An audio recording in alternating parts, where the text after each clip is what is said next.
रात के 3 बज चुके थे, पर अभय सिन्हा की मेज पर रखी लालटेन अब भी जल रही थी। बारिश की बूंदें खिड़की के टूटे शीशे से होकर फर्श पर एक छोटा सा गड्ढा बना चुकी थीं, और उसी की टप टप आवाज के बीच अभय उस कागज को बार बार पढ़ रहा था। तुम भी जानते हो यह सूची कहाँ से शुरू हुई। अभय सिंह, अगला नाम तुम्हारी पुरानी फाइलों में ही है। 11 साल की नौकरी में उसने धमकियां बहुत सुनी थीं, माफियाओं से, नेताओं से, यहाँ तक कि अपने ही महकमे से। पर यह धमकी अलग थी। इसमें डर नहीं था, इसमें एक चुनौती थी, जैसे कोई उसे आईने के सामने खड़ा करके पूछ रहा हो, तुमने भी तो चुप्पी साधी थी, फिर मुझसे सवाल क्यों। उसने दराज खोली और वहीं पुरानी फाइल फिर निकाली। केस नंबर 100, 14/2011, फरियादी सुखराम महतो, मृतक बलदेव महतो, आरोपी बच्चू सिंह और साथी। 15 साल पहले जब वह खुद एक जूनियर इंस्पेक्टर था, तब इसी केस की जांच उसने शुरू की थी। बलदेव महतो एक छोटा किसान था जिसने बच्चू सिंह के जमीन हड़पने के खिलाफ आवाज उठाई थी, और बदले में उसे रात के अंधेरे में सरेआम काट डाला गया था। अभय ने तब सबूत जुटाए थे, गवाह खड़े किए थे, पर एक एक करके हर गवाह या तो मुकर गया या गायब हो गया। आखिर में उसके सीनियर ने उसे बुलाकर कहा था, अभय, यह लड़ाई तुम्हारी नहीं है।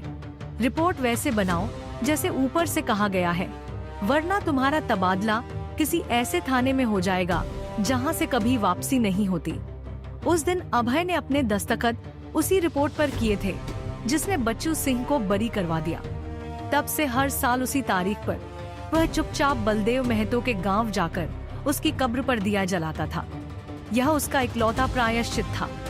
अब कोई था जो इस राज को जानता था। सिर्फ जानता ही नहीं था, बल्कि उसने ठीक उसी फाइल पर वही भस्म चिन्ह छोड़ा था जो बच्चू सिंह के शव के पास मिला था। इसका मतलब साफ था, कालपुरुष सिर्फ अपराधियों की सूची नहीं बना रहा था, वह उन सबकी भी सूची बना रहा था जिन्होंने चुप्पी साधकर अपराध को पनपने दिया। अभय के माथे पर पसीना आ गया। क्या वह खुद अगला निशाना था? सुबह होते ही अभय थाने की बजाय सीधे रिकॉर्ड रूम गया, जहां धूल खाई फाइलों के बीच बरसों पुराना इतिहास दबा पड़ा था। वहां का बूढ़ा क्लर्क महेश यादव 30 साल से उसी कमरे में बैठा हर आने जाने वाले कागज का हिसाब रखता था। इंस्पेक्टर साहब, इतनी सुबह सुबह रिकॉर्ड रूम में?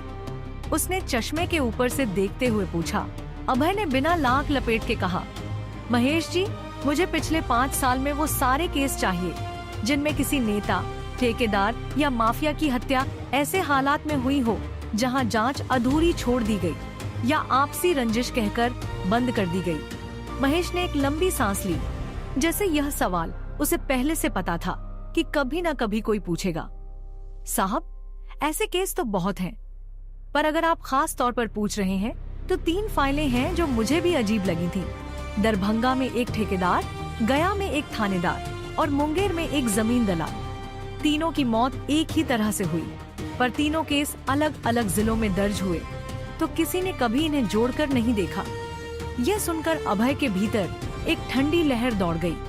अगर एक ही आदमी या एक ही ताकत पिछले कई महीनों से अलग अलग जिलों में यह काम कर रही थी, तो इसका मतलब था कि पुलिस व्यवस्था की आंखों के सामने से एक व्यवस्थित अभियान गुजर रहा था और किसी ने भी इसे जोड़कर देखने की जहमत नहीं उठाई।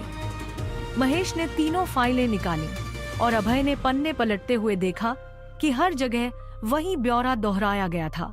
बिजली अचानक गुल होना, सुरक्षा गार्डों का बिना चोट के बेहोश मिलना, त्रिशूल के आकार का घाव और दीवार पर भस्म से लिखा कोई संदेश। फर्क सिर्फ इतना था कि हर जगह संदेश अलग होता, पर मतलब एक ही। जिसने कानून खरीदा वह काल को नहीं खरीद सकता, जो सत्ता से इंसाफ छीने उससे काल छीन लेगा जीवन। और तीसरी जगह सिर्फ एक शब्द, प्रतीक्षा करो। उसी दोपहर अभय के मोबाइल पर एक अनजान नंबर से कॉल आई। दूसरी तरफ एक महिला की आवाज थी, संयत पर तनावग्रस्त। इंस्पेक्टर अभय सिंह, मेरा नाम सुजाता वर्मा है। मैं पटना से एक स्वतंत्र पत्रकार हूँ। मैं पिछले 4 महीनों से बिहार के अलग अलग जिलों में हो रही इन रहस्यमय हत्याओं पर काम कर रही हूँ। मुझे लगता है आपके पास भी अब वही सुराग हैं जो मेरे पास हैं। अभय सतर्क हो गया। किसी पत्रकार से बात करना उसके करियर के लिए खतरनाक हो सकता था, खासकर जब ऊपर से पहले ही चेतावनी मिल चुकी थी कि मीडिया को दूर रखा जाए। पर सुजाता की आवाज में एक ईमानदारी थी जो झूठी नहीं लग रही थी। मैं मिलना चाहूंगी, पर सार्वजनिक जगह पर नहीं, उसने आगे कहा, क्योंकि मुझे यकीन है कि हम दोनों की निगरानी हो सकती है। शाम ढलते ही अभय एक पुराने चाय स्टॉल के पीछे बनी सुनसान गली में पहुंचा, जहां सुजाता पहले से एक मोटी फाइल लिए उसका इंतजार कर रही थी। उसकी आंखों के नीचे काले घेरे बता रहे थे कि वह कई रातों से ठीक से सोई नहीं थी। इंस्पेक्टर साहब, मैंने पिछले 4 महीनों में 7 ऐसी मौतें ट्रैक की हैं, सिर्फ बिहार में नहीं बल्कि झारखंड की सीमा तक। हर बार मरने वाला या तो कोई भ्रष्ट अफसर था या कोई ऐसा माफिया जिसके खिलाफ केस दबाए गए थे। मीडिया में इनमें से एक भी खबर ठीक से नहीं छपी, क्योंकि हर बार ऊपर से दबाव आया। उसने फाइल आगे बढ़ाई, जिसमें तस्वीरें, अखबार की कतरने और हाथ से बनाया एक नक्शा था, जिस पर हर मौत की जगह को लाल बिंदु से चिन्हित किया गया था। नक्शा देखकर अभय को एक झटका लगा।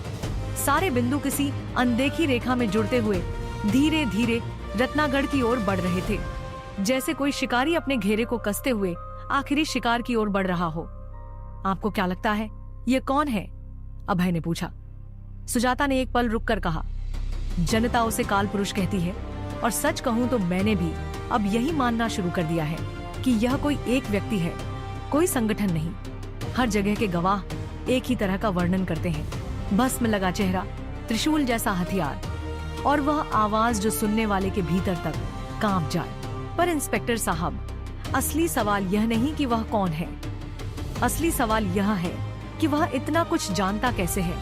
हर मामले में उसे पीड़ितों की वो जानकारी थी जो सिर्फ पुलिस फाइलों में दर्ज थी, आम जनता तक कभी नहीं पहुंची। यह सुनते ही अभय का मन उस भस्म चिन्ह की ओर गया जो उसकी अपनी फाइल पर मिला था। इसका मतलब था कि काल पुरुष के पास पुलिस महकमे के भीतर तक पहुंच थी।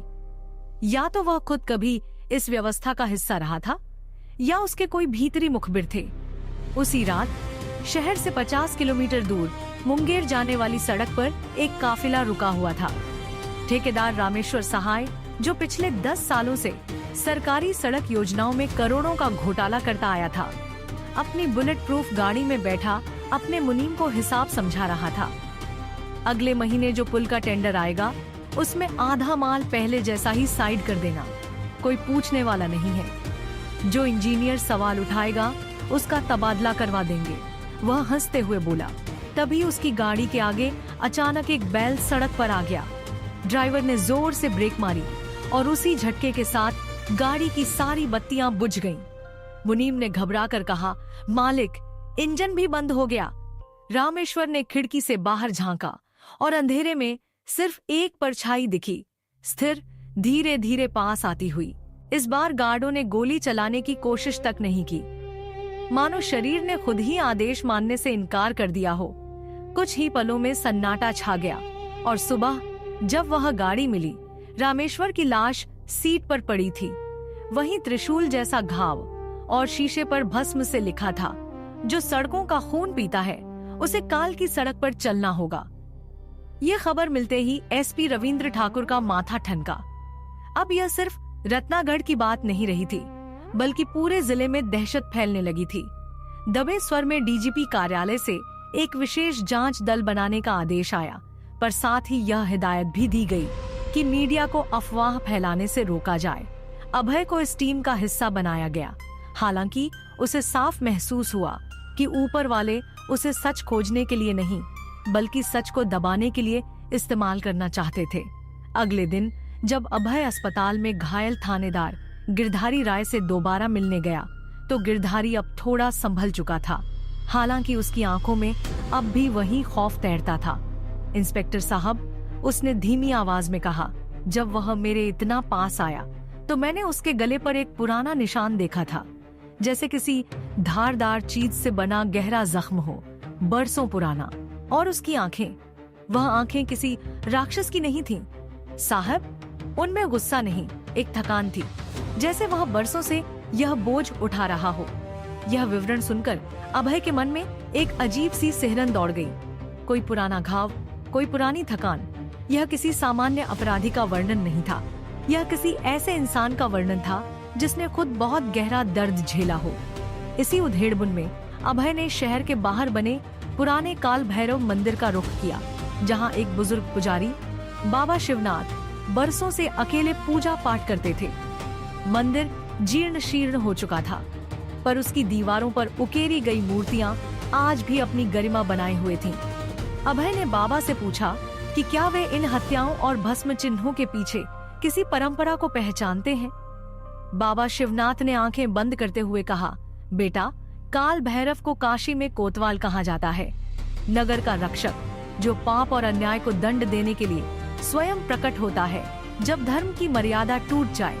शास्त्रों में कहा गया है कि जब राजा स्वयं अन्यायी बन जाए, जब न्यायालय स्वयं भ्रष्ट हो जाए, तब भैरव किसी सामान्य मनुष्य के रूप में अवतरित होकर संतुलन बहाल करते हैं। पर बेटा, यह सिर्फ कथा नहीं है, यह एक चेतावनी भी है कि जब मनुष्य स्वयं न्याय करना बंद कर दे तो प्रकृति अपना रास्ता खुद खोज लेती है। यह सुनकर अभय को एहसास हुआ कि काल पुरुष सिर्फ एक अपराधी का नाम नहीं था, वह एक विचार बन चुका था जिसे आम जनता एक देवता की तरह पूजने लगी थी, और यही बात उसे रोकना बेहद मुश्किल बना रही थी। लौटते वक्त अभय की गाड़ी के डैशबोर्ड पर एक और कागज का टुकड़ा मिला। हालांकि गाड़ी में ताला लगा हुआ था और कोई भी उसमें गुस्सा नहीं दिखा था। कागज पर लिखा था, तुमने 15 साल पहले जो रिपोर्ट लिखी वह झूठी थी, पर मैं जानता हूँ कि तुम्हारे भीतर अब भी वही ईमानदार सिपाही जिंदा है। साथ आओ या रास्ते से हट जाओ। तीसरा, कोई विकल्प नहीं। यह पहली बार था जब काल पुरुष ने सीधे उसे कोई प्रस्ताव दिया था, साथ आने का या हट जाने का। अभय के हाथ कांपने लगे। एक तरफ उसकी वर्दी की कसम थी, दूसरी तरफ 15 साल का वह अपराध बोध जो उसे कभी चैन से सोने नहीं देता था। रात के अंधेरे में गाड़ी चलाते हुए उसे पहली बार लगा कि शायद वह किसी अपराधी का पीछा नहीं कर रहा, बल्कि खुद अपने ही अतीत का सामना करने जा रहा है।